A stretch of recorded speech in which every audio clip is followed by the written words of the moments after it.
Welcome back. In this lecture, we'll look at the specialized collections, the stack and the queue, which you can see both inherit from IEnumerable. The stack is a last in, first out structure.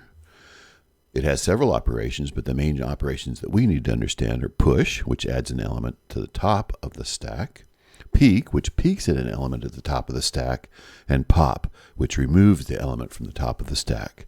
For the stack, you can think of a stack of trays at a cafeteria. So as you stack them up, the last tray in is the first tray off. The queue, on the other hand, is a first in, first out. Its major operations that we need to look at: on queue, adds an element to the end of the queue; peek, which peeks an element at the front of the queue but doesn't remove it; and dequeue, which removes the element at the front of the queue. You can think of a line at a store or a bank for the queue operation. Next, we'll take a look at the code. So I have my C# code here. I have a stack test and a queue test, and we'll trace into these.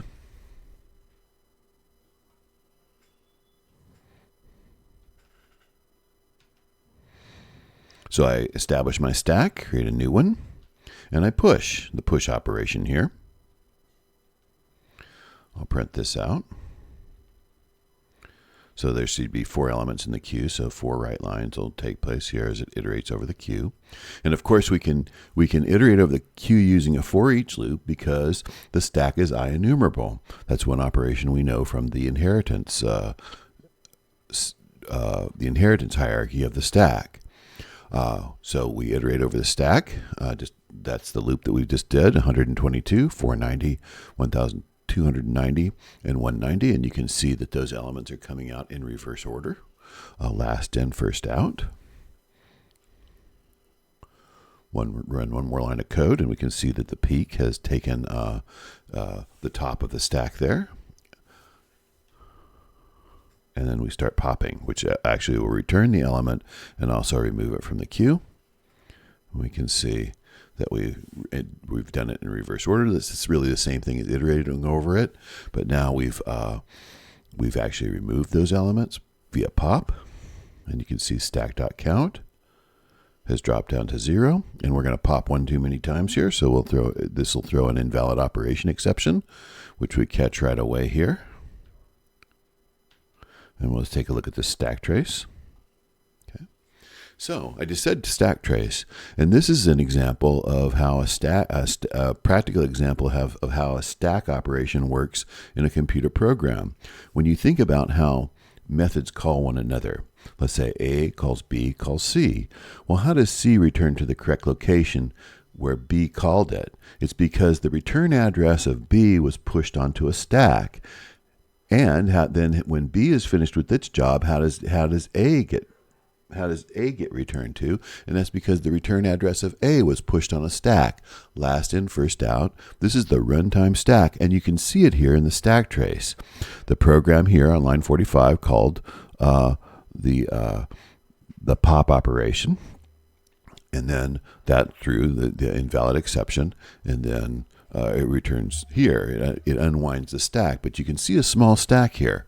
Line 45 called pop, and then we had the exception, and this is a stack trace, and this is revealing the runtime stack that gets created as this program runs. So now we'll take a look at the queue.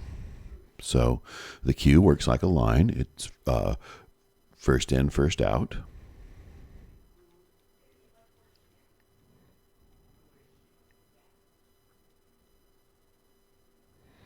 And you can see the last element just came out.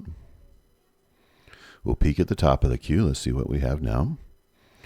So we iterate over the queue: 33, 133, 99. Notice here that matches first in, first out. Now as we do our dequeues, those are actually removed, and the queue count drops down to 0. Queue is now empty. We've removed all the elements. So a practical example of a queue would be a printer queue. So you have or anything really that has one resource but many people using it, or many print jobs coming to the queue. They can't all be printed at once. They line up in line and then are serviced one at a time in the order that the job arrived. So that's the type of practical application for a queue, a printer queue, or anything where there's one resource, but many things can be sending jobs to it.